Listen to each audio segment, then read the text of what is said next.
আমরা সবসময় যেটা দেখি বা শুনি সেটাই যে ধ্রুব সত্য এরকম ভাবার কারণ নেই। অনেক সময় তার পেছনে কিন্তু আসল সত্যটা লুকিয়ে থাকে। আজকের গল্পটা আগে শুনুন, তারপরেই বিচার করুন। গল্পের নাম মেঘের আড়ালে, লেখক সাব্বির আলম। তাহলে চলুন গল্পটা শুরু করা যাক।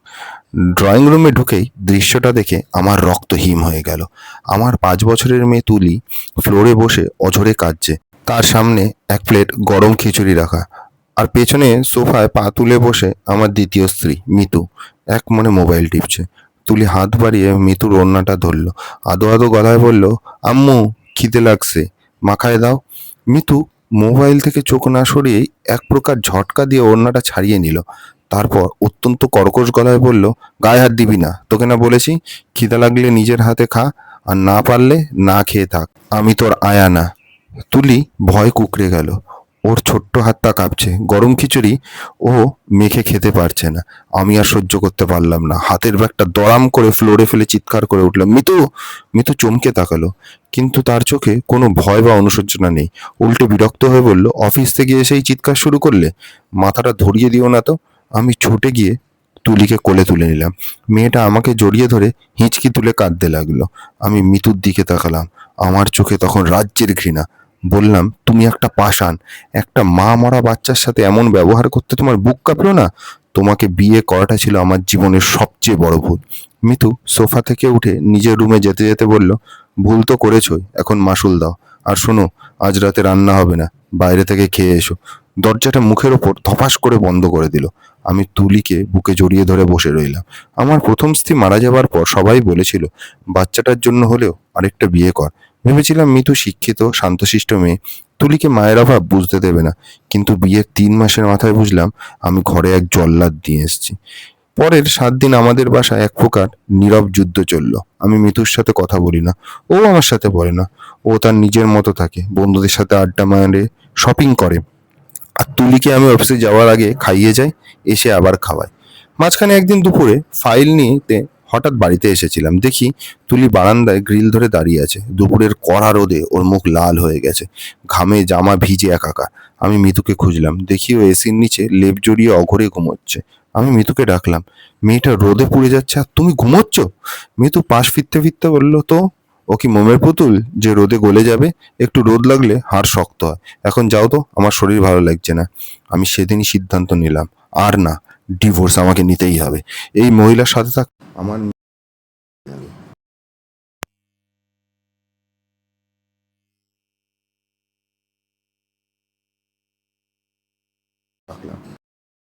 খাচ্ছিল।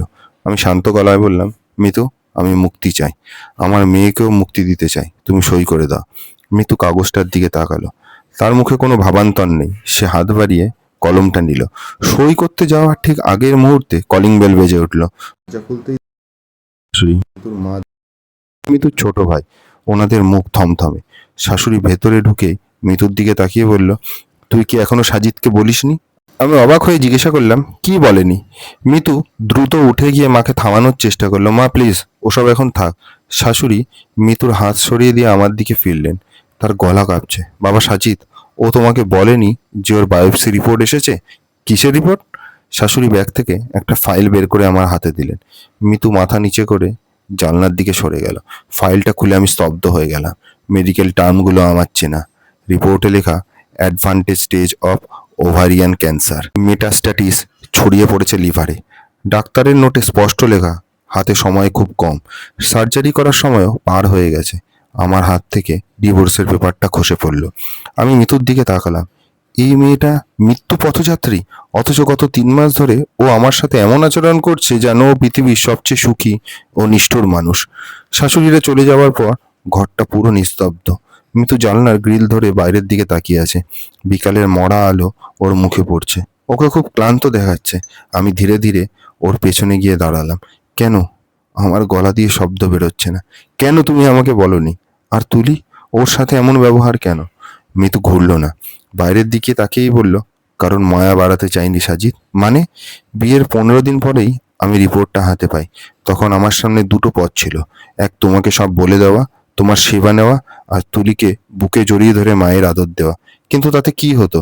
মিতু একটু থামলো, তারপর খুব নিচু গলায় বলল, তুলি মেয়েটা বড্ড নরম। ও জন্মের পর থেকেই মাকে পায়নি।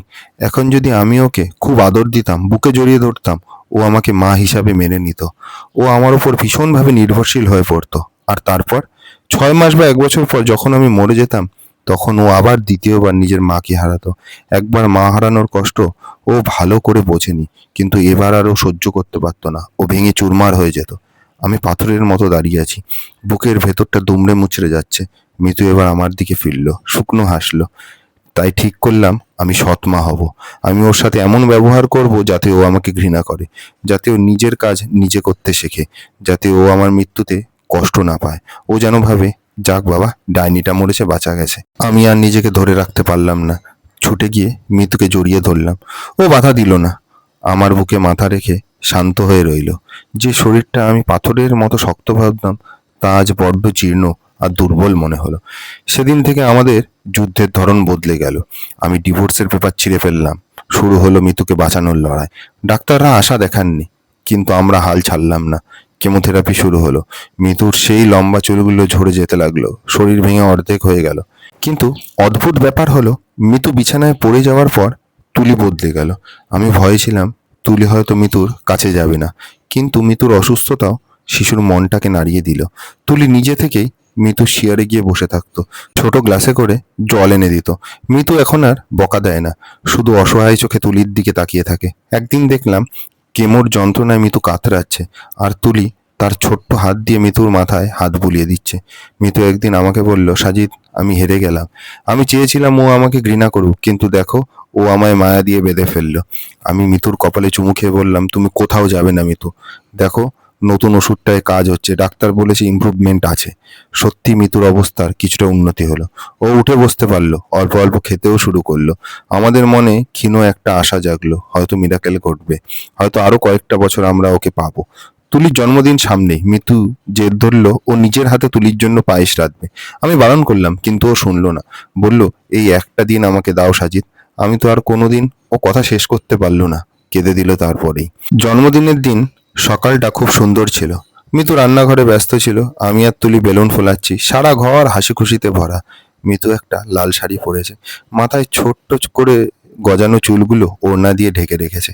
ওকে আজ খুব স্নিগ্ধ লাগছে, মনেই হচ্ছে না ও অসুস্থ। দুপুরে খাবার পর আমরা ড্রয়িং রুমে বসলাম। মিতু তুলিকে নিজের হাতে পায়েস খাইয়ে দিল। তুলি মিতুর গলা জড়িয়ে ধরে বলল, আম্মু, তুমি আর পচা হবে না তো? মিতু হাসলো, ছলে ছলে চোখে বলল, না রে মা, আর হব না। আমি সোফায় বসে দৃশ্যটা দেখছিলাম। মনে হলো দুঃসময় কেটে গেছে, ঝড় থেমে গেছে। আমরা এই ছোট সংসারটা নিয়ে এভাবেই বেঁচে থাকবো। বিকালে মিতু বলল, সাজিদ, আমার খুব ঘুম পাচ্ছে, একটু শুয়ে থাকি। সন্ধ্যার সময় যখন কেক কাটবে আমায় ডেকো। আমি বললাম, যাও, রেস্ট নাও, আমি আছি। সন্ধে 7টা, ঘরে আত্মীয়রা এসেছে, কেক কাটার সময় হয়ে গেছে। তুলি নতুন ফ্রক পরে লাফালাফি করছে। আমি মিতুকে ডাকতে গেলাম। বেডরুমটা অন্ধকার। মিতু, ওঠো, সবাই চলে এসছে। কিন্তু কোনো সাড়া নেই। আমি লাইট জ্বাললাম। মিতু পাশ ফিরে শুয়ে আছে। আমি কাছে গিয়ে ওর কাঁধে হাত রাখলাম। মিতু। মিতুর শরীরটা অস্বাভাবিক ঠান্ডা, বুকের ভেতরটা ধক করে উঠল। আমি দ্রুত ওর পালস চেক করলাম, তারপর বুকের কাছে কান পাতলাম। কোথাও কোনো শব্দ নেই। ঘরটা ভীষণ নিস্তব্ধ, শুধু দেয়াল ঘড়ির টিকটিক শব্দ ছাড়া। আমার বুঝতে বাকি নেই, যে মানুষটা সকালে হাসলো, পায়েস রাঁধলো, মেয়েকে কথা দিল, সে ঘুমের মধ্যেই নিঃশব্দে চলে গেছে। ডাক্তাররা বলেছিল সময় কম, কিন্তু আমরা বোকার মতো ভেবেছিলাম সময়টা আমাদের নিয়ন্ত্রণে। আমি মিতুর মুখের দিকে তাকালাম। ঠোঁটের কোণে হালকা একটা হাসি লেগে আছে, যেন ও জিতে গেছে, কিংবা হয়তো হার মেনে নিয়েছে জীবনের কাছে, মায়ার কাছে। ঠিক সেই সময় পেছন থেকে তুলি ছুটে এলো। বাবা, আম্মুকে ডাকো না, কেক কাটবো তো। তুলি মিতুর হাত ধরে টান দিল। আম্মু, ওঠো, ওঠো না। আমি তুলিকে থামাতে পারলাম না। আমার গলা দিয়ে কোনো স্বর বের হলো না। আমি শুধু ফ্লোরে বসে মিতুর নিথর হাতটা নিজের হাতের মুঠোয় চেপে ধরে রাখলাম। টেবিলের ওপর মিতুর ডায়েরিটা খোলা, সেখানে বড় বড় অক্ষরে লেখা, সাজিদ, তুলির জন্য আলমারির লকারে আগামী 10 বছরের বার্থডে গিফট কিনে রাখা আছে, প্রতি বছর একটা করে দিও। আর বলো, ওর মা ওকে খুব ভালোবাসতো, ভালোবাসতো বলেই দূরে থাকতে চেয়েছিল। কমেন্ট করে অবশ্যই জানাবেন গল্পটা কেমন লাগলো। ভালো লাগলে একটা লাইক করে চ্যানেলটা সাবস্ক্রাইব করে দেবেন, আর ফেসবুকে শুনলে পেজটা ফলো করে দেবেন। ধন্যবাদ।